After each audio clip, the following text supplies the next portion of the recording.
جو اپنے ٹائم کو برابر 12 گھنٹے کے بعد رات ہوتی ہے، 12 گھنٹے کے بعد صبح ہوتی ہے، تو یہ بتا رہا کہ وہ ایک ہے۔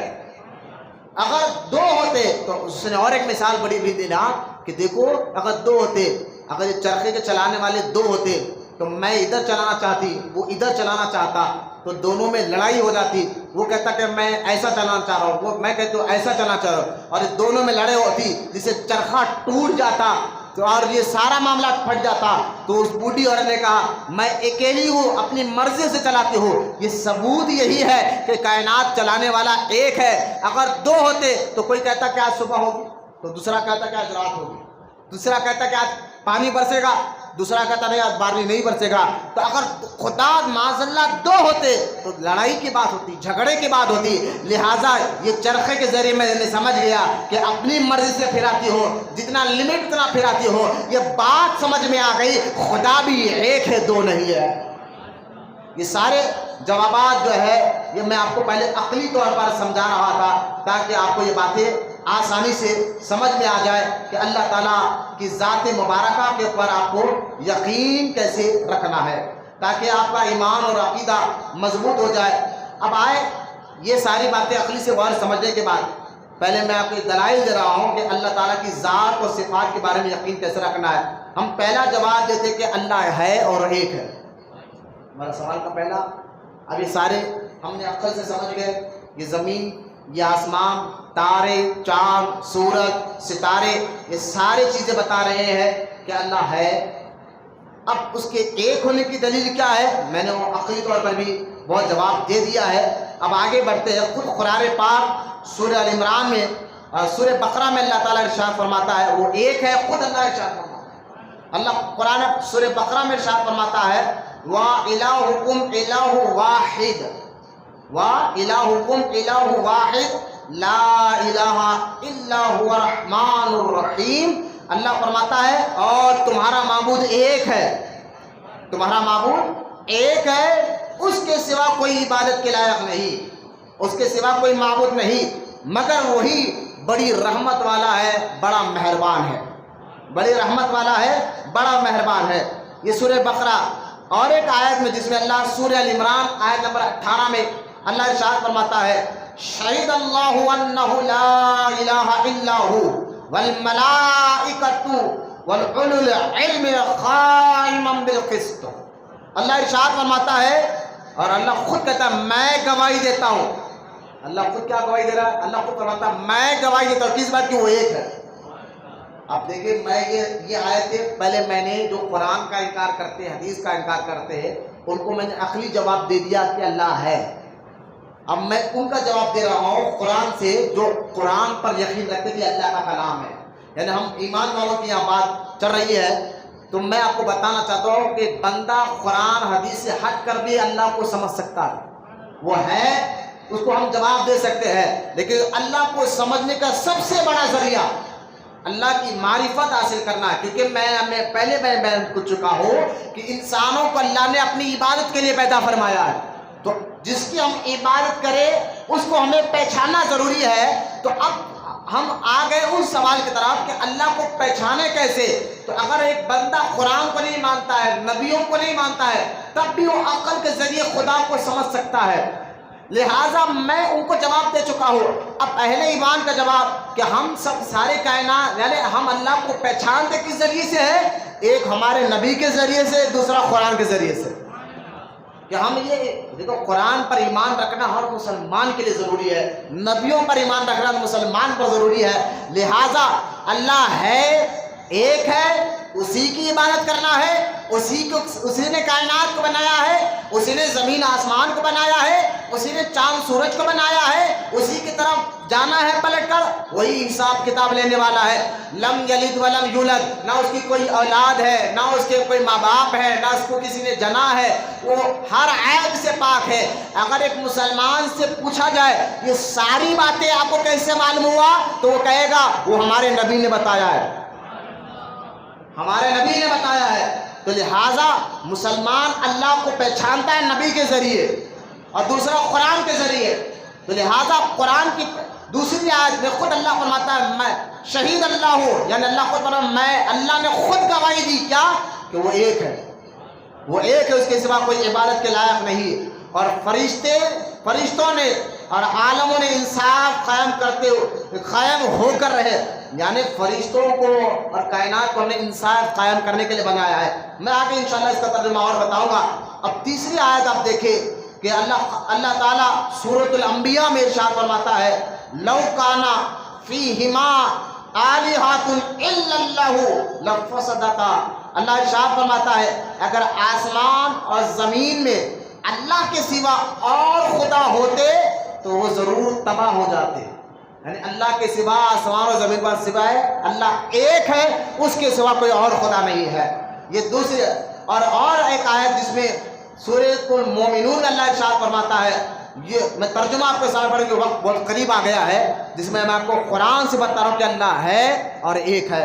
اب آ جائے یہ تیسری آیت مبارکہ جس میں میں ترجمہ آپ کے سامنے رکھوں گا، جس میں اللہ ارشاد فرماتا ہے یوں ہوتا ہے۔ اللہ ترجمہ دیکھے سورہ مومنون آیت نمبر 91 18واں پارے کی میں ترجمہ پڑھ رہا ہوں۔ اور یوں ہوتا تو یعنی دو خدا ہوتے تو اللہ فرماتا یوں ہوتا تو ہر خدا اپنی مخلوق لے جاتا۔ اگر ایک کے علاوہ دو ہوتے، اللہ مثال دے کر سمجھا رہا ہے، اگر یوں ہوتا تو ہر خدا اپنی مخلوق لے جاتا اور ضرور ایک دوسرے پر اپنی برتری چاہتا۔ لیکن اللہ فرماتا ہے پاکی ہے اللہ کو ان باتوں سے، پاکی ہے اللہ کو ان باتوں سے جو یہ بتاتے ہیں۔ یعنی مشرکین کہتے تھے اللہ ایک نہیں دو ہے، جیسا کہ عیسائی کا کہنا ہے کہ معاذ اللہ عیسیٰ علیہ السلام اللہ کے بیٹے ہیں، ان کی ماں مریم بھی اللہ کی بیٹی ہے۔ اور مشرکین کا یہ کہنا کہ فرشتے اللہ کے بیٹے اور بیٹیاں ہیں، اور یہودیوں کا یہ کہنا کہ حضرت عزیر علیہ السلام اللہ کے بیٹے ہیں، تو لہٰذا جب اللہ کے بیٹے ہیں تو وہ بھی خدا ہے۔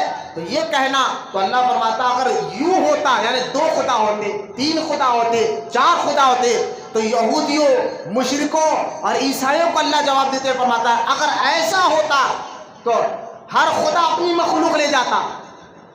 بولے محبت سے سبحان اللہ، کیا پیارا اللہ تعالیٰ نے جواب دیا۔ اگر ایسا ہوتا جو یہودی کہہ رہے ہیں، عیسائی کہہ رہے ہیں، جو مشرکین کہہ رہے ہیں، ایسا ہوتا تو اللہ فرماتا کہ ہر خدا اپنی مخلوق لے جاتا اور ضرور ایک خدا کہتا میں اس سے بہتر ہوں۔ اگر معاذ اللہ دو خدا ہوتے، تین خدا ہوتے تو پہلا خدا کہتا میں اس سے بڑا ہوں، دوسرا کہتا نہیں میں بڑا ہوں، تو ہر کوئی اپنی برتری چاہتا۔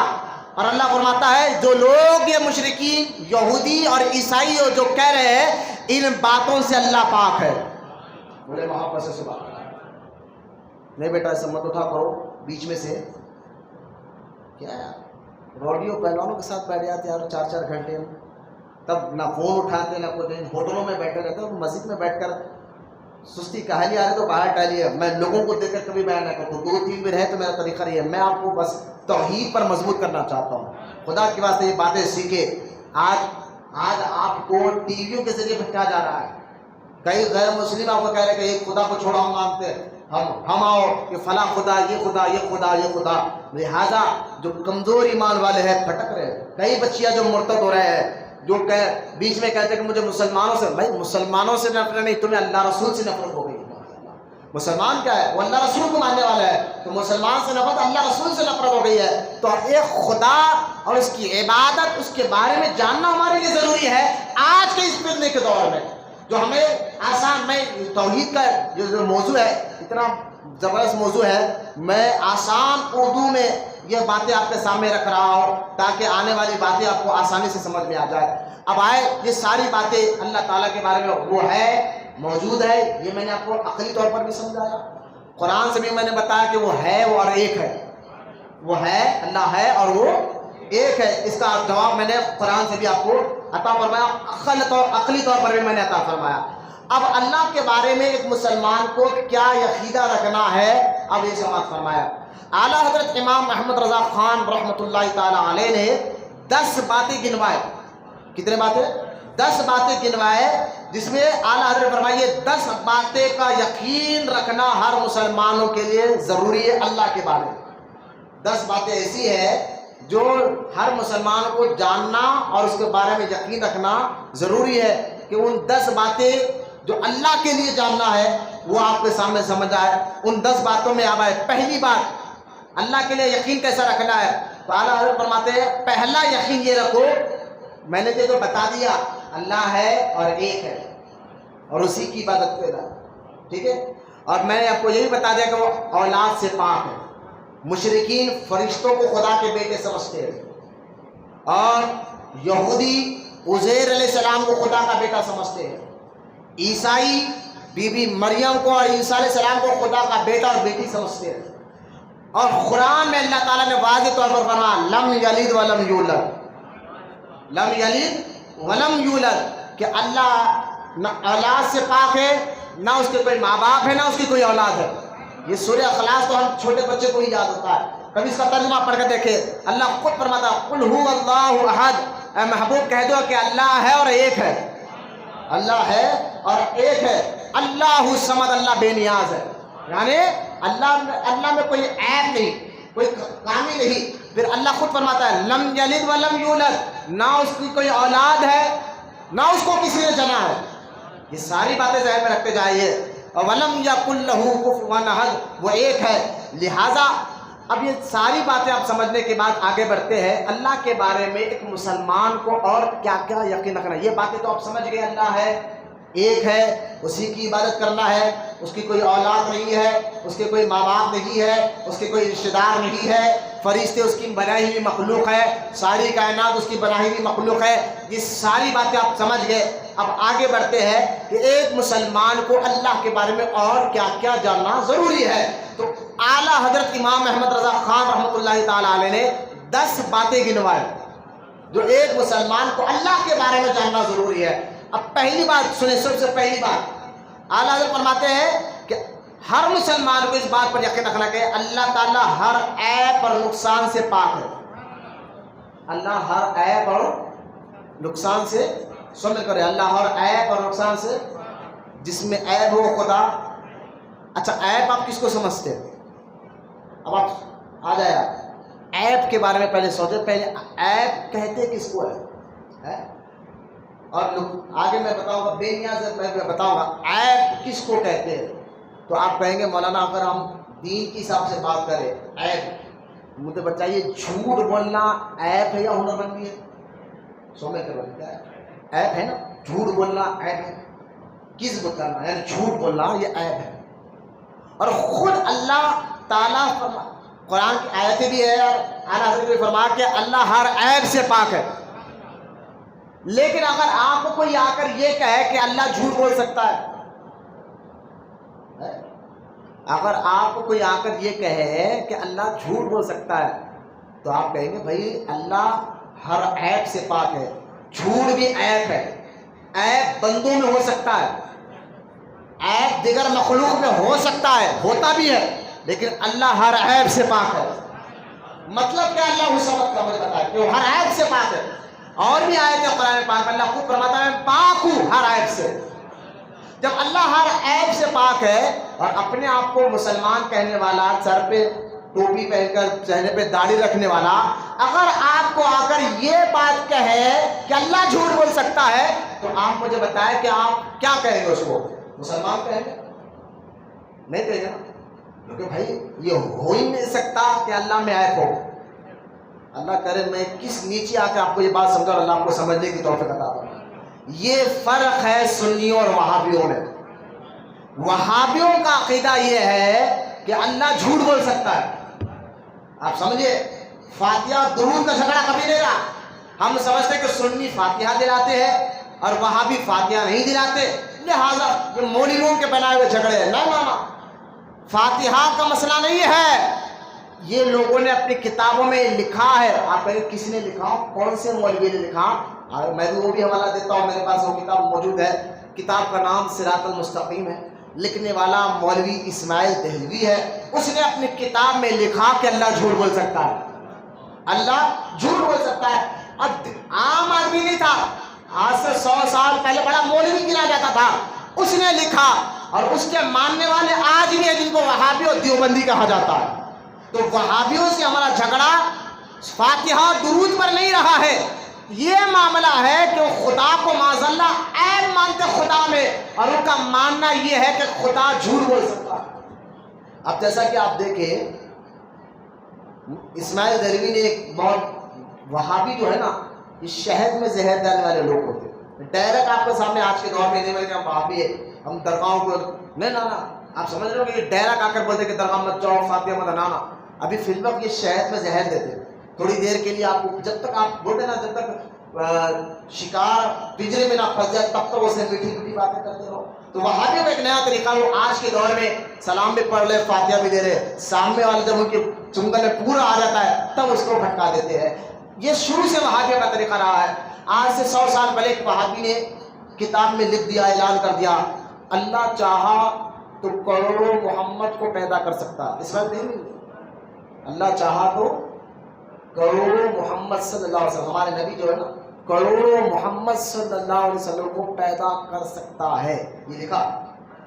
اب مجھے بتائے عقل کیا کہتے ہیں؟ اللہ تو ساری کائنات کو بنانے والا, بولے نا کون ہے؟ اللہ ہے. زمین آسمان کو بنانے والا, چاند سورج کو بنانے والا, سارے مخلوق کو بنانے والا. اب اس نے زہر کیسا دیا کہ اللہ چاہے تو کروڑوں محمد کو پیدا کر سکتا ہے صلی اللہ علیہ وسلم.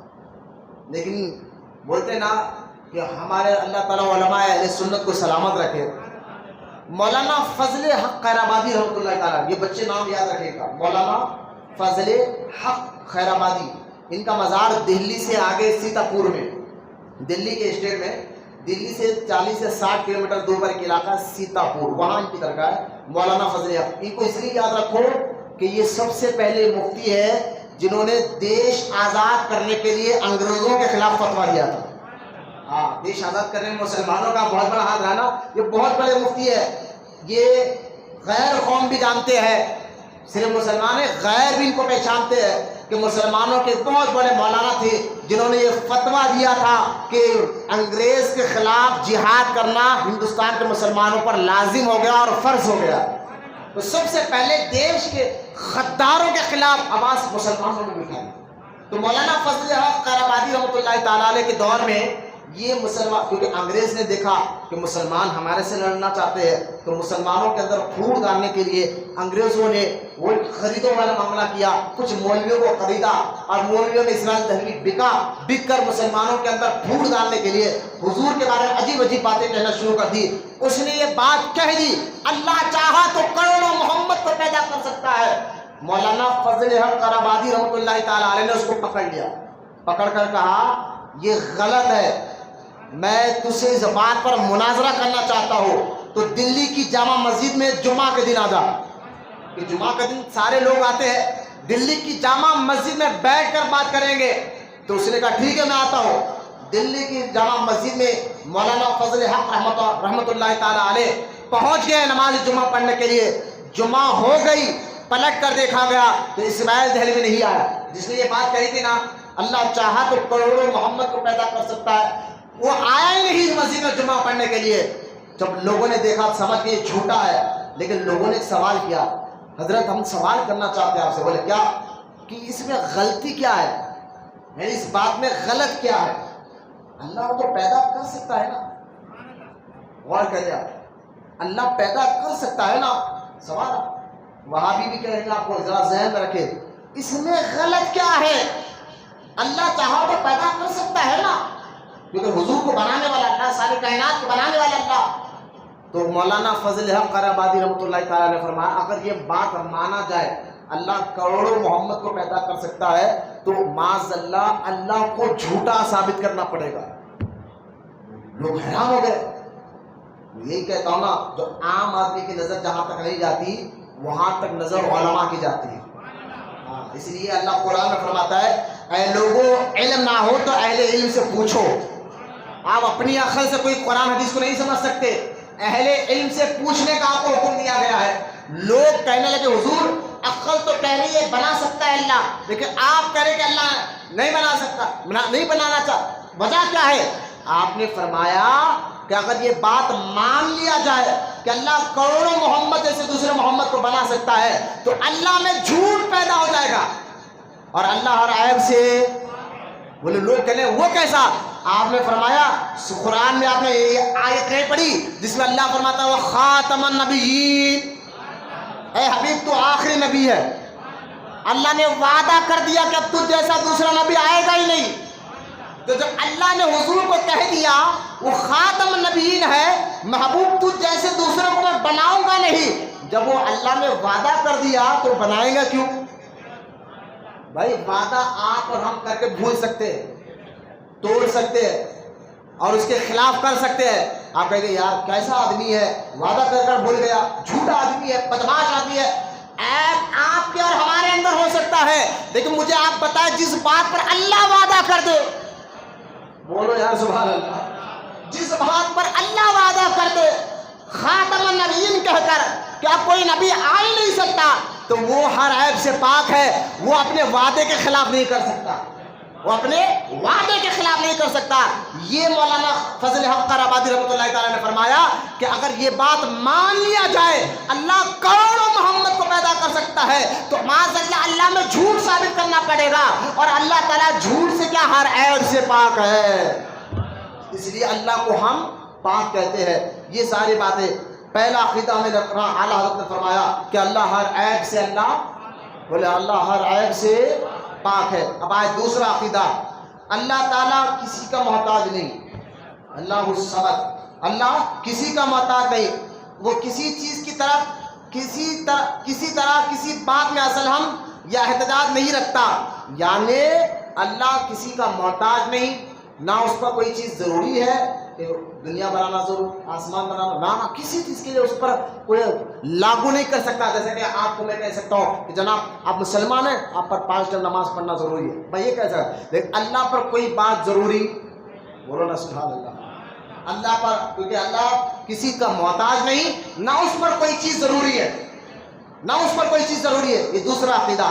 آگے بڑھے، اعلیٰ حضرت فرماتے ہیں کہ اللہ کے لیے تیسری بات کا عقیدہ یہ رکھنا ہے کہ مخلوق کی مشابہت سے منزہ ہے، اللہ مخلوق کی مشابہت سے منزہ ہے۔ مطلب کیا ہے؟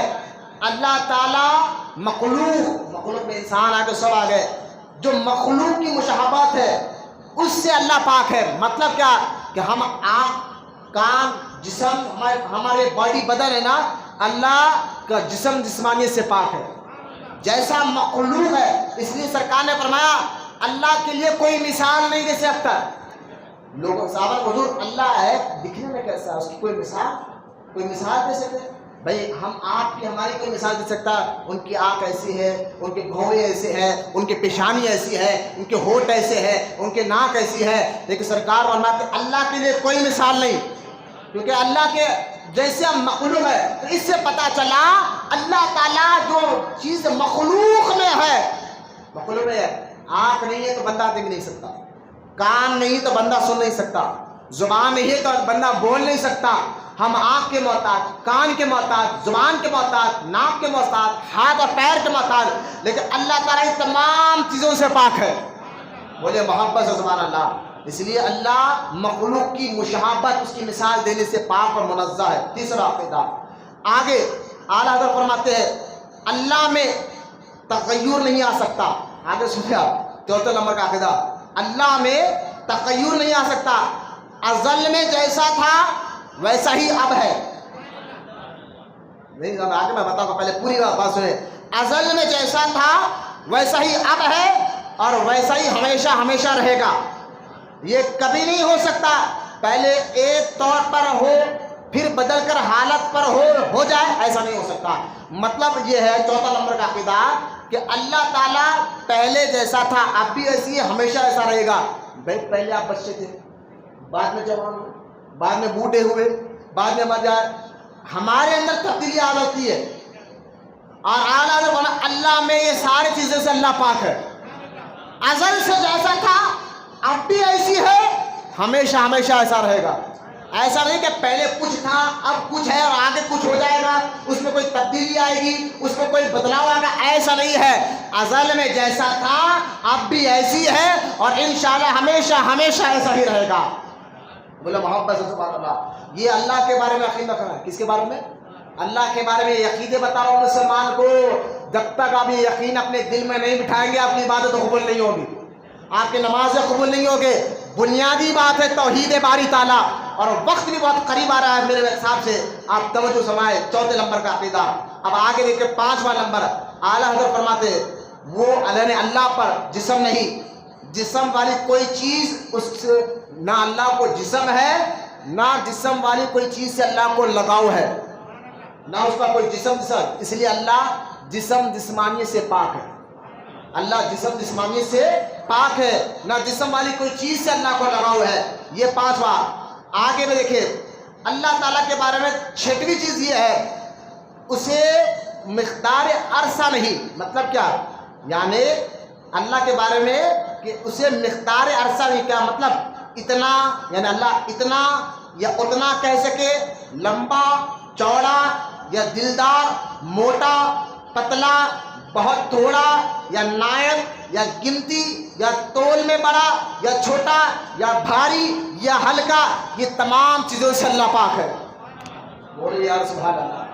نہ وہ موٹا اس کو کہہ سکتے ہیں، نہ دبلا کہہ سکتے ہیں، نہ پتلا کہہ سکتے ہیں، نہ اس کو چھوٹا کہہ سکتے ہیں، نہ تول کے برابر. یہ سارے چیزوں سے اللہ بولے محبت سے سبحان اللہ. کیا عقیدے ہے. اللہ اعلیٰ حضرت کی مزار پر کروڑ رحمت نازل فرمائے. ان باتوں کو بہت آسان کر کر ہم نے سمجھا دیا ہے. اب 7واں عقیدہ دیکھیں. اعلیٰ حضرت فرماتے ہیں وہ شکل سے منزہ ہے. اللہ کو شکل نہیں، جسم جسمانیت نہیں، شکل نہیں، وہ شکل سے منزہ ہے. پھیلانا، سمٹنا، گول یا لمبا یا چوکنا یا سیدھا یا ترچا، ان تمام چیزوں سے اس میں کسی کوئی چیز کی صورت نہیں ہے. ایسی کوئی چیز اس کے اندر موجود نہیں ہے. اب آئے 8واں عقیدہ دیکھیں اللہ کے بارے میں کیا رکھنا چاہیے. اعلیٰ حضرت فرماتے کہ 8واں عقیدہ یہ ہے، ہر طرف یعنی ہر طرف سے وہ نہایت پاک ہے. اس کا معنی پر محدود بھی نہیں کہ بے نہایت پھیلا ہوا ہو، بلکہ یہ معنی کہ وہ مقدار وغیرہ تمام اعراض سے منزہ ہے. غرض محدود کہنا نفی حد کے لیے ہے، نہ اسباب اور نہ مقدار اور بہترین نہج کے لیے ہے. مطلب یہ ہے کہ اللہ کے لیے کوئی جگہ مقرر نہیں، اللہ کے لیے کوئی حد مقرر نہیں. آپ بیٹھے ہوئے ہیں تو آپ کے لیے جگہ مقرر ہو گئی. آپ ایک دائرے کے اندر ایک جگہ کا دائرہ بن گیا، لیکن اللہ اس سے بھی پاک ہے. بولے یا سبحان اللہ. بہت یہ باتیں سیکھنا آپ کے لیے فرض ہے نماز کی طرح. تو توحید کے بارے میں آج لوگ وہابی کہتے ہیں تم سنی جو ہے نا صرف نبی کی تعریف کرتے ہو یا ولیوں کی تعریف کرتے ہو یا غوث اعظم کی تعریف کرتے ہو، کبھی اللہ کے بارے میں کہا؟ میں نے کہا بھائی آپ کو کیا پتا ہے، ہم اہل سنت و جماعت ہے، ہمارے یہاں توحید پڑھائی بھی جاتی ہے اور آنکھوں سے پلائی بھی جاتی ہے. توحید پڑھائی بھی جاتی ہے توحید کے بارے میں. تمہارا بدہ عقیدہ ہے، تم وہابی ہو کر تم یہ کہتے ہو کہ اللہ جھوٹ بول سکتا ہے، اور ہم اہل سنت اللہ کے بارے میں کوئی عیب نہیں، ہر عیب سے وہ پاک ہے. اللہ ہر عیب سے پاک ہے. یہ ہم سنی جو سنی خدا کو مانتے ہیں ایسا کوئی نہیں مانتا. الحمدللہ. آپ دیکھیں اعلیٰ حضرت فرماتے ہیں آگے 9واں عقیدہ، اللہ وہ کسی چیز سے بنا نہیں. اللہ کسی چیز سے بنا نہیں. ہم مٹی سے بنے، روح سے بنے، اللہ کسی سے نہیں بنا. بولو یا سبحان اللہ. یہ عقیدہ رکھے.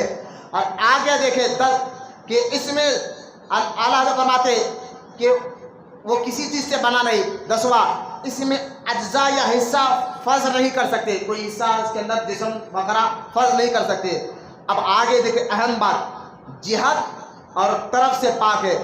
جس طرح اسے دہنے بائیں نیچے نہیں کہہ سکتے، یوں ہی جہت کے میں نے آگے پیچھے یا اوپر بھی ہرگز نہیں کہہ سکتے. مطلب کیا؟ مطلب یہ ہے کہ اللہ جہت سے پاک ہے، نیچے اوپر. دیکھیں اللہ کو آپ جہت نے، یعنی جہت آپ سمجھے، جیسا کہ آپ دیکھیں نماز آپ پڑھتے ہیں تو آپ کس طرف کا جہت کر کر پڑھتے ہیں؟ قبلے کی طرف. کس طرف؟ کہیں بھی ہو، گھر میں ہو، مکان میں ہو، سفر میں ہو، دکان میں، کہیں بھی ہو، تو پہلے نماز کے لیے آپ کو قبلہ دیکھنا ضروری ہوتا ہے، جہاد. تو اللہ اس کا مطلب یہ نہیں کہ اللہ محض اللہ قبلے کی طرف ہے، سمجھے؟ یہ صرف نماز کے لیے ایک نشان دیا گیا. اللہ تعالیٰ جہاد سے بھی پاک ہے. بولے آپ سبحان اللہ. چاہے ادھر سے ہو یا ادھر سے ہو، یا اس لیے اللہ کے بارے میں نیچے اوپر دائیں بائیں کہنے سے اس لیے منع ہے کیونکہ اللہ ان تمام چیزوں سے پاک ہے. علماء یہاں تک کہتے ہیں کہ اللہ کو اوپر والا مت کہو.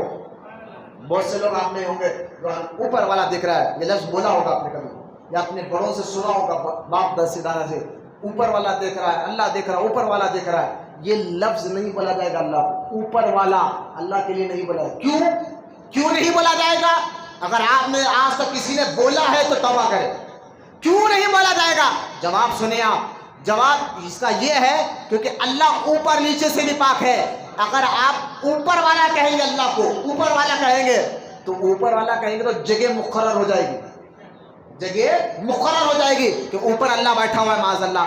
یہ بہت سے لوگ کہہ دیتے ہیں آج بھی، میں کہتا ہوں یار تم مسلمان ہو، توحید کے بارے میں نہیں معلوم کہ اوپر والا کہنے سے اللہ کے لیے جگہ مقرر ہو جائے گی، اور اللہ جگہ سے بھی پاک ہے۔ آپ نہیں سمجھے؟ ہم بیٹھنے کے لیے جگہ کے محتاج ہے، اور اللہ ہر عیب سے پاک اور کسی چیز کا محتاج نہیں ہے۔ اس لیے اللہ کو اوپر والا نہیں کہہ سکتے آپ۔ دائیں بائیں، میں دیکھیں، میں نماز کے بعد اکثر نماز ہونے کے بعد یا تو میں کیا، میں زیادہ تر میری عادت تو ہے، دیگر جو صحیح علماء ہوتے ہیں وہ ان کی بھی عادت آپ نے دیکھا ہوگا، امام صاحب کی مسجد میں ہم بیٹھے ہوئے ہیں، جیسا نماز ہوئی، نماز سے امام صاحب یا سیدھی طرف پھر جاتے دعا کے، یا ادھر منہ لوگوں کی طرف منہ کر پھر جاتے ہیں۔ بعض لوگ کے ذہن میں آتا ہے ارے دعا کرنے والا نا قبلے کی طرف منہ پھرا ہے، قبلہ ادھر ہے تو منہ ادھر کر لیے، یا لوگوں کی طرف منہ کر لیے، قبلے کو پیٹ کر بیٹھ گئے۔ سوال ہو سکتا ہے، ذہن میں آ سکتا ہے یہ کیا، یہ آپ نے ادھر منہ کر دیا، ادھر کیوں منہ کر دیا؟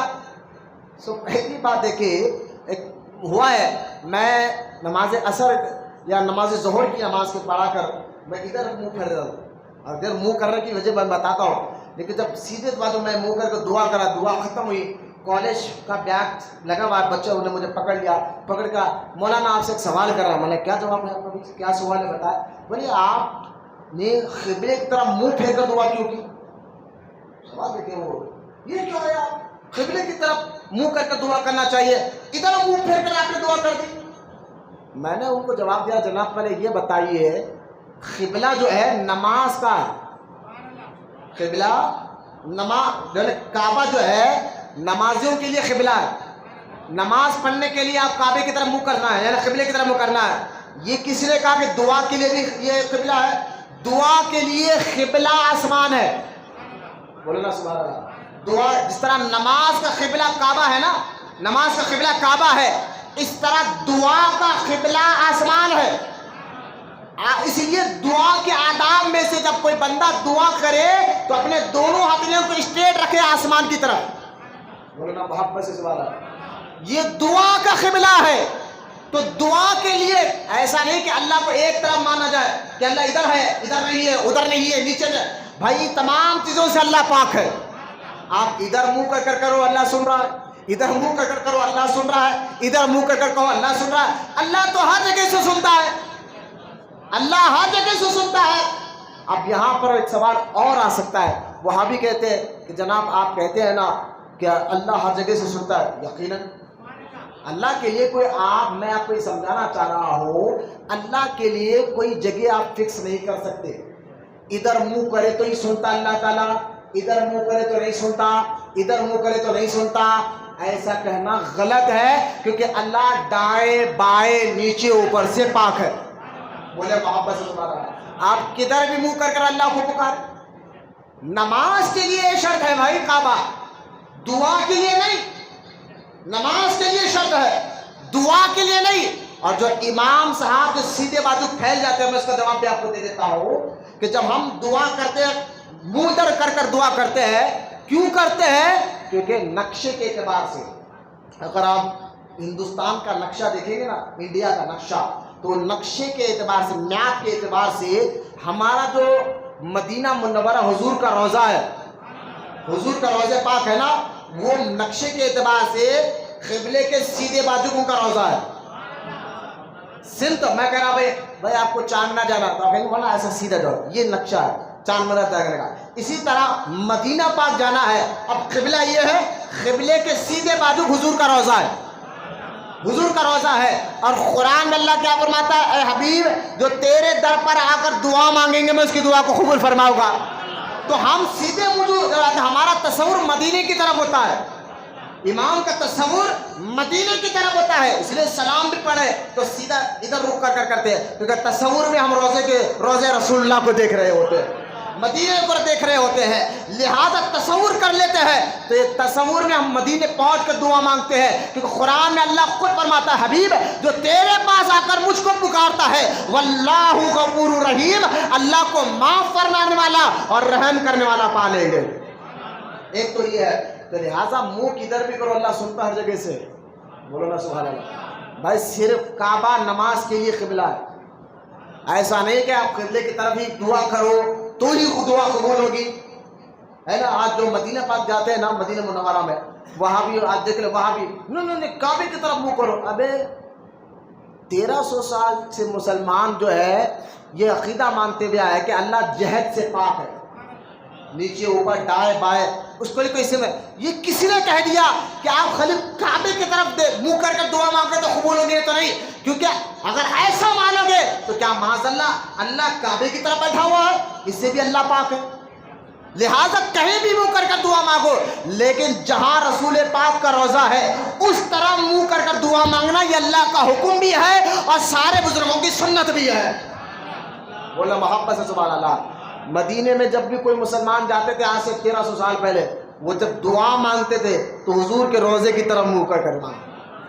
اب پھر یہ ایک سوال اور ایک وہابی کہتے ہیں اچھا مولانا آپ کہہ رہے کہ دعا ہر جگہ سے بیٹھ کر کرو اللہ سنتا ہے، بالکل سنتا ہے، بولو نا سبحان اللہ۔ اللہ ہر آواز کو سنتا ہے، دھیمی آواز کو بھی سنتا ہے، اونچی آواز کو بھی سنتا ہے، جو دل میں چل رہا ہے وہ بھی سنتا ہے، جو دماغ میں چل رہا ہے وہ بھی سنتا ہے، بولو یار سبحان اللہ۔ اللہ کی محبت میں ولی ہے، اللہ کے لیے ولی محبت سے سبحان اللہ۔ بزرگان نے فرماتے جب تک اللہ نہ چاہے نا بندہ میرا نام لے، جب تک بندہ اللہ کا نام لے ہی نہیں سکتا، جب اللہ چاہتا ہے کہ میرا بندہ میرا نام لے تبھی تو اس کے نام سبحان اللہ نکلتا ہے۔ اب عقل مند کو اشارہ کافی میں نے آپ کو بتا دیا ہے کہ اب اللہ چاہتا ہے تبھی تو بندہ اس کا نام لیتا ہے۔ آپ اللہ کا نام لیتے رہیں گے، میں توحید کے بارے میں بتا رہا ہوں، اللہ کے بارے میں یقین کیسے رکھنا ہے یہ سمجھا رہا ہوں آپ کو۔ اللہ جہد سے پاک ہے، ادھر ادھر دائیں بائیں آگے پیچھے سے اللہ پاک ہے، دعا کدھر بھی منہ کر کہو اللہ سننے والا ہے، یہ ذہن میں رکھے۔ اب سوال یہ اٹھتا ہے، وہاں بھی کہتے ہیں اچھا مولانا آپ نے بات کلیئر کر دی، بولے کیا؟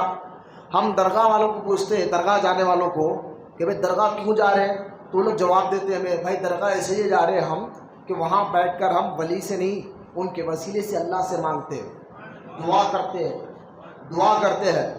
بولے ہاں دعا کرتے ہیں، تو مولانا اب وہاں بھی کہتے ہیں آپ کو ذہن میں آئے گا جب اللہ سے دعا مانگتے ہیں درگاہ میں بھی جا کے ہی اللہ سے مانگتے ہیں، ان کے وسیلہ لے کر اللہ سے مانگتے ہیں، اور آپ کہہ رہے کہ اللہ تو ہر جگہ سے سنتا ہے، تو آپ کو درگاہ جانے کی کیا ضرورت ہے؟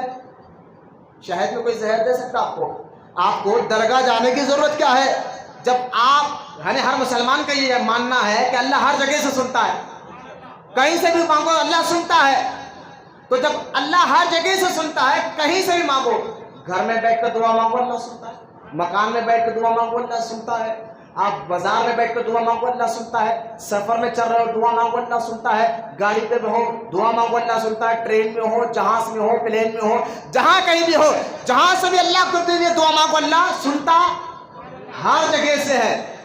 جب اللہ ہر جگہ سے سنتا ہے درگاہ جانے کی کیا ضرورت ہے؟ کسی ولی کے آستانے میں جانے کی ضرورت کیا ہے؟ تو اب اس کا جواب بھی آپ کو آنا چاہیے، اس لیے تو میں آپ کو آ رہا ہوں۔ اس کا جواب یہ ہے، آپ کہنا یقیناً اللہ سنتا ہر جگہ سے ہے، کہیں سے بھی دعا مانگو اللہ سنتا ہر جگہ سے ہے، لیکن راضی ہر جگہ سے نہیں ہوتا۔ سنتا ہر جگہ سے ہے، راضی ہر جگہ سے نہیں ہوتا۔ مطلب کیا ہے؟ ارے بھائی دعا کہیں سے بھی مانگو سنتا ہے، لیکن ولیوں کے آستانے میں آ کر ٹھہر کر مانگو وہ سنتا بھی اور راضی بھی ہو جاتا ہے، وہ فوراً۔ اس کی دلیل کیا ہے؟ میں نے کہا دیکھو جب تک مسلمان کعبے کو جائے خالی کعبے کا طواف کر لے کیا اس کا حج پورا ہو جائے گا یا اس کا عمرہ پورا ہو جائے گا صرف کعبے کا طواف پورا کرنے سے؟ نہیں ہوگا۔ کیوں؟ کیونکہ بھائی جب کوئی حاجی حج کے لیے جائے یا عمرہ کے لیے جائے تو صرف کعبے کا طواف کر لینے سے حج پورا نہیں ہوگا، صرف جو ہے نا کعبے کا طواف کر لینے سے عمرہ پورا نہیں ہوگا جب تک مقام ابراہیم کے سامنے ٹھہر کر 2 رکعت نماز نہ پڑھے، جب تک صفا اور مروہ کی 7 چکر نہ لگا لے۔ میں نے کہا یہ بات صحیح ہے یا غلط ہے؟ کہا صحیح ہے۔ میں نے کہا مقام ابراہیم ہے کیا؟ صفا اور مروہ ہے کیا؟ کعبہ بھی تو اللہ کا گھر ہے، لیکن مقام ابراہیم کیا ہے؟ ارے مقام ابراہیم اللہ کے نبی کے ختموں کے نشان ہے، ختموں کے نشان ہے۔ دیکھیں اللہ کے محبوب بندوں کے ختموں کے نشان ہے۔ اللہ فرماتا ہے حبیب جو میرے گھر کی زیارت کے لیے آئے، جب تک اس کی زیارت قبول نہیں کرو گا جب تک وہ مقام ابراہیم کے پاس 2 رکعت نماز نہ پڑھ لے۔ 2 رکعت، ارے بھائی کعبے کی ہر جگہ مقدس، میں کہوں گا بھائی میں مقام ابراہیم کے سامنے کیوں نماز پڑھوں؟ میں ادھر پڑھوں گا، ادھر پڑھوں گا، ادھر پڑھوں گا، کہیں نہیں پڑھوں گا، اس کے سامنے کیوں پڑھوں؟ میں کہوں گا پڑھنا پڑے گا۔ کیوں؟ قرآن میں اللہ کا حکم ہے، قرآن میں اللہ کا حکم ہے تمہیں پڑھنا پڑے گا۔ میں نے کہا کیوں حکم ہے؟ کیونکہ اللہ کو اپنے محبوب بندوں تو دور کی بات ہے، اللہ کو اپنے محبوب بندوں کے ختموں کے نشان سے بھی محبت ہے۔ جب اللہ تعالیٰ کو اپنے محبوب بندوں کے ختموں کے نشان کی بھی اللہ عزت رکھتا ہے، تو جہاں اللہ کے محبوب بندے خود قبر میں آرام کر رہے ہو، جہاں اللہ کے محبوب بندے خود قبر میں آرام کر رہے ہو، وہ جگہ دعا کے لیے کیسے قبولیت کی جگہ نہیں ہو سکتی؟ اس لیے ہم بزرگوں کے آستانوں پر آ کر وہاں ٹھہر کر دعا مانگتے ہیں، اور جو دعا مانگتے ہیں اللہ ان کے وسیلے سے سنتا بھی ہے اور راضی بھی ہو جاتا ہے۔ میں یہ جواب بہت دور سے آپ کو سمجھانا چاہتا، اللہ ہر جہت سے پاک ہے، اللہ جہت سے، اس لیے اللہ کو اوپر والا نہیں کہہ سکتے، لہذا یہ لفظ اگر کسی نے کہا تو توبہ کرے، اوپر والا کہیں گے تو اللہ کے لیے جگہ مقرر ہو جائے گی، اور اللہ جگہ سے پاک ہے، اللہ جگہ سے، کیونکہ یہ اللہ کے بارے میں عقیدے بتا رہا ہوں میں جو اعلیٰ حضرت نے گنوائے ہیں۔ آگے دیکھیں اعلیٰ حضرت فرماتے ہیں اللہ جہت سے پاک ہے۔ اعلیٰ حضرت فرماتے ہیں کہ وہ کسی مخلوق سے جدا نہیں کہ اس میں مخلوق میں مسافت کا فاصلہ ہو، یعنی کوئی مخلوق اس کے برابر نہیں، اس کی کوئی مثال نہیں دیا جا سکتے ہے، وہ ہر مخلوق سے پاک ہے۔ مخلوق کس کو کہتے ہیں؟ جو پیدا ہو جائے، جو پیدا ہو جائے وہ مخلوق، جو چیز پیدا ہو جائے، بیٹھ جاؤ بیٹا، بیٹھا ہوں میاں، جو پیدا ہو جائے، میں توجہ کریں، مخلوق کس کو کہتے ہیں؟ خالق وہ جو پیدا نہیں ہو سکتا، لم یلد ولم یولد ہے، اور جو پیدا ہو جائے وہ خالق نہیں ہو سکتا، یعنی مخلوق وہ جو پیدا ہو جائے۔ اللہ کرے یہ بات آپ کو سمجھ میں آ جائے میں کہنا کیا چاہتا ہوں، وقت صرف 5 منٹ باقی رہ گئے، توجہ فرمائیں۔ مخلوق وہ جو پیدا ہو جائے، اور جو چیز پیدا ہو جائے وہ خدا نہیں ہو سکتا، اور جو خدا وہ جو پاک ہے پیدا ہونے سے بھی۔ لہذا ہم میلاد النبی، جو لوگ کہتے ہیں میلاد کرنا شرک ہے، میں اسے کہو میلاد کرنا شرک نہیں بلکہ شرک کی جڑوں کو کاٹ دیتا ہے۔ کیوں؟ کیونکہ ہم نبی کے پیدائش کی خوشی مناتے ہیں، نبی کے پیدا ہونے کی خوشی مناتے ہیں، اور یہ خود مانتے ہیں کہ جو چیز پیدا ہو جائے وہ خدا نہیں ہے۔ ہم تو حضور کے پیدائش پر خوشی منا کر یہ لوگوں کو بتاتے ہیں نبی پیدا ہوا، معاذ اللہ خدا نہیں، نبی پیدا ہوا، اس کے محبوب پیدا ہوئے، اس کے بندے پیدا ہوئے۔ تو میلاد میں ہم پیدائش کی خوشی منا کر یہ کہتے ہیں کہ ہم نبی کو خدا نہیں مانتے، نہ وہ خدا ہے۔ نبی کے بارے میں کیا عقیدہ ہے؟ نہ ہمارا نبی خدا ہے، نہ خدا کے برابر ہے، نہ اس کے بیٹے ہیں، نہ وہ خدا ہے، نہ خدا کے برابر ہے، نہ اس کے بیٹے ہیں، اور نہ ہماری طرح ہے، نہ ہماری طرح ہے۔ لہٰذا میرا یہ موضوع نہیں ہے، ورنہ میں آپ کو بتاتا۔ اب آخری بات دیکھیں اللہ تعالیٰ کے بارے میں ہمیں کیا عقیدہ رکھنا چاہیے۔ اللہ کے لیے 14واں عقیدہ، اس کے لیے مکان اور جگہ نہیں۔ اللہ کے لیے مکان اور جگہ، آپ کہہ رہے کہ مسجد اللہ کا گھر، آپ نے سنا مسجد کیا ہے؟ مسجد کیا ہے؟ اللہ کا، یہی سنا نا آپ نے، بات درست بھی ہے، حدیثوں میں بھی آیا ہے، قرآن میں بھی ہے کہ مسجد اللہ کا گھر ہے۔ مطلب کیا؟ مطلب یہ نہیں کہ معاذ اللہ اس گھر میں اللہ رہتا ہے، ایسا مطلب نہیں ہے۔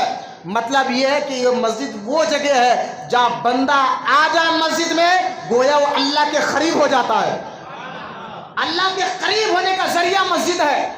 یہ مساجد اللہ کے قریب ہونے کا ذریعہ ضرور ہے، لیکن اس کا مطلب یہ نہیں ہے کہ مسجد میں اللہ رہتا ہے، کیونکہ اللہ کا گھر، سارے مساجد اللہ کے گھر ہے، لیکن اللہ کے لیے گھر نہیں. اللہ گھر سے بھی پاک ہے، یعنی جگہ نہیں، گھر نہیں، مکان نہیں، لا مکان میں رہتا ہے، لا مکان میں رہتا ہے. اب آخری دیکھیں اللہ تعالیٰ کے بارے میں آخری بات حضرت فرما اللہ کے بارے میں جاننا ضروری. کیا 15ویں بات، اٹھنے بیٹھنے اترنے چڑھنے چلنے پھرنے، یہ تمام عوارض جسم جسمانیت سے اللہ پاک ہے.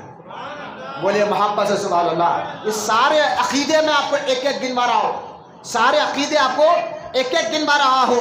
اب آل جو ہے یہ سارے باتیں آپ کو اچھی طرح توحید کے بارے میں جاننا ضروری تھا، جو میں آپ کے سامنے رکھا ہوں. درود پاک پڑھے. میں آخری بات بتا کر بات ختم کر رہا ہوں توحید کے بارے میں. اب آئے جو آخری بات جو آپ کو سمجھانا ہے، توحید کے 4 مرتبے ہیں. کیا میں انشاءاللہ کیونکہ وقت ختم ہو گیا، میں آنے والے جمعہ اللہ زندگی رکھا گا تو اسی موضوع کو میں دوسری ٹاپک میں لاؤں گا، جس کو سننا ہے سمجھنا اور جلدی پونے 1 تک آ جائے تاکہ بات ہماری آسانی سے سمجھ جائے. جو بیچ میں آ رہے ہیں بچے، میں کہوں گا ہمارے اس چینل کے ذریعے جو بیان ریکارڈ ہو رہا ہے اس چینل کو ضرور آپ لیں، اور اس پر توحید کے بارے میں جو باتیں میں نے شروع سے کر رہا ہوں یہ ساری باتیں انشاءاللہ اپلوڈ ہو جائیں گی انٹرنیٹ پہ. اس کو سیکھنا آپ کے لیے ضروری ہے، نماز کی طرح فرض ہے سیکھنا. لہٰذا توحید کے 4 مرتبے اللہ کے بارے میں. پہلا مرتبہ، اب دیکھیں اللہ پہلا توحید کا پہلا مرتبہ، اللہ پاک کے سوا کسی کو واجب الوجود نہ سمجھنا. پہلا یقین رکھو اللہ واجب الوجود ہے. مطلب کیا واجب الوجود کا؟ کچھ بچے ایسے بیٹھے جو الحمدللہ جو مدرسے میں جانے والے ہیں، جو علماء کی صحبت میں وہ بات سمجھ جا سکتے ہیں کہ اللہ کو واجب الوجود جاننا ضروری ہے پہلی چیز. تو لیکن آپ کہیں گے مولانا واجب الوجود کا مطلب کیا؟ یہ مطلب ہمیں سمجھ میں نہیں آیا.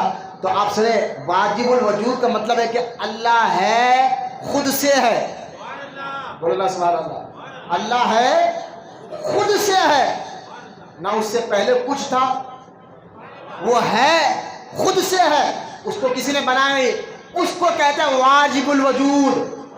اللہ کے بارے میں یہ جاننا لازم ہے کہ اللہ ہے اور خود سے ہے. بولے محبت سے سبحان اللہ. یہ واجب الوجود ہے کہ اللہ کو واجب الوجود سمجھنا ہے، خود سے ہے. ایسا نہیں کہ پہلے کچھ نہیں تھا بعد میں، نہ، وہ ہر چیز سے پاک ہے. اللہ ہے، خود سے ہے، پہلا واقعہ. اب دوسرا، تمام روحانی اور مادی عالم کا خالق سوائے اللہ پاک کے کسی کو نہ جاننا. مطلب کیا ہے کہ تمام زمین، آسمان، چاند، سورج، ستارے، ساری کائنات، انسان، مخلوق، پہاڑ، جھاڑ، تارے، انسان، اس ساری چیزوں کو بنانے والا اللہ ہے. یہ عقیدہ رکھنا ضروری ہے. پہلا یقین اللہ واجب الوجود ہے، میں نے اس کا معنی بتا. دوسرا کہ سارے خالق کائنات کو بنانے والا خالق بھی اللہ ہے. یہاں مشرکین جو ہے نا مکے کے، وہ کہتے تھے اللہ کو واجب الوجود مانتے ہیں، لیکن اللہ تھک گیا ہے، بتوں کو خدا بنا دیا ہے. بتوں نے اس کا ساتھ دے کر جو ہے یہ آسمان بھی بنائے، تارے بھی بنائے. اس طرح مشرکین کہتے ہیں. اور مسلمان کہتے ہیں نا نا نا، اللہ ہے، واجب الوجود ہے. جس طرح وہ ایک ہے اور واجب الوجود خود سے ہے، اسی طرح ساری کائنات خود نے بنائی ہے. بولا محبت سے سبحان اللہ. ساری مخلوق اللہ ہی نے بنایا ہے. بولا محبت سے سبحان اللہ. سارے مخلوق اللہ ہی نے بنایا ہے. اب آئے اللہ تعالیٰ کے بارے میں یہ دوسرا عقیدہ.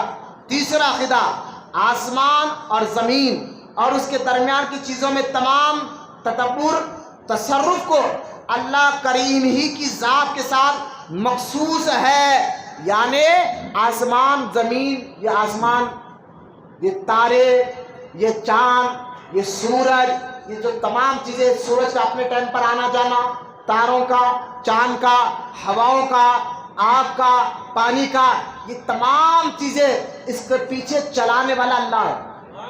یہ تمام چیز کو چلانے والا، تمام چیزوں کو چلانے والا، سن میں کرے تمام چیزوں کو چلانے والا. یہ توحید کے بارے میں بتا رہا ہوں. اس تمام کائنات میں تصرف قدرت کا ہی ہے. یعنی رب کیا ہے کسی اور کا نہیں ہے، یہ بھی آپ کو یقین لگا. اب چوتھا آخری بات کہ اللہ پاک کے سوا کسی کو عبادت کے لائق نہیں سمجھنا. اللہ کے علاوہ کوئی کسی کو عبادت کے لائق، کسی کو عبادت کے لائق. آپ یہ آستانے میں ہم آتے ہیں، سمجھ گئے؟ 4 عقیدے توحید کے 4 مرتبے میں نے بتایا. ایک اللہ کو واجب الوجود سمجھو، دوسرا ساری کائنات بنانے والا ہی اللہ ہے، تیسرا ساری کائنات کو چلانے والا بھی اللہ ہے، چوتھا اسی کی ہم عبادت کرتے ہیں. اب مجھے بتائیے، جب یہ سارے کھل کر عقیدے ہم اہل سنت آپ کو بیان کر رہے ہیں، اب مجھے بتائیے اولیاء کا آستانہ ہے بزرگان دین، یہاں پر کیا ہوتا ہے؟ آپ کہیں گے یہاں شرک کہتے کس کو ہے؟ کسی اللہ کے علاوہ کسی کو واجب الوجود مان لے. لیکن ہم بزرگان دین کے آستانے میں آتے ہیں نا تو وہاں زیارت ہوتی ہے. وہاں کیا ہوتی ہے؟ زیارت. اور عبادت مسجد میں ہوتی ہے. زیارت اور عبادت میں فرق ہے. زیارت کہتے ہیں ملاقات کو، ہم زیارت کر وہاں جاتے ہیں، آستانوں پر مزاروں پر زیارت کے لیے جاتے ہیں، مسجد میں عبادت کے لیے آتے ہیں. تو یہ کہنا کہ درگاہ میں جا کر شرک ہو رہا ہے، ارے بابا وہ شرک نہیں، وہ زیارت کی جگہ ہے، عبادت کی جگہ اللہ کے گھر ہے، مساجد ہے. اس فرق کو ذہن میں بتایا، زیارت کی جگہ اور ہے، عبادت کی جگہ اور ہے. انشاءاللہ میں آپ کو شرک کہتے کس کو ہے اللہ کے بارے میں ابھی تک میں نے بتایا. یہ تمام چیزوں کو غور فرمائے، یاد رکھیں. اللہ جسم جسمانی سے پاک ہے، یہ بھی ذہن میں رکھے. اللہ اوپر نیچے دائیں بائیں سے پاک ہے، یہ بھی ذہن میں رکھے. اللہ کے لیے کوئی جہد نہیں، اللہ کے لیے جسم نہیں، جسمانیت نہیں، جگہ نہیں، یہ بھی ذہن میں رکھے. اور یہ بھی یاد رکھے وہ واجب الوجود ہے، خود سے ہے. وہ واجب الوجود ہے، خود سے ہے. ساری کائنات کو اسی نے بنایا ہے، اسی کے اوپر ساری کائنات چل رہی ہے، ہم اسی کی عبادت کرتے ہیں. یہ توحید کے بارے میں چند باریک باتیں اور بے دلائل کے ساتھ میں نے شروعات میں دیا ہے. اگر قرآن حدیث سے ہٹ کر بھی رب کو سمجھنا چاہے تو یہ زمین آسمان میں کئی ایسے نشانیاں ہیں کہ اللہ کے ایک ہونے اور اللہ کے ہونے کی دلائل دیتے ہیں. اللہ ہے، اس کے لیے زمین آسمان بھی دلائل ہے، چاند سورج بھی دلائل ہے. یہ ساری باتیں میں نے آپ کے سامنے رکھی. انشاءاللہ اللہ اگر زندگی رکھا تو آنے والے جمعہ میں آپ کو بتاؤں گا شرک کہتے کس کو ہے.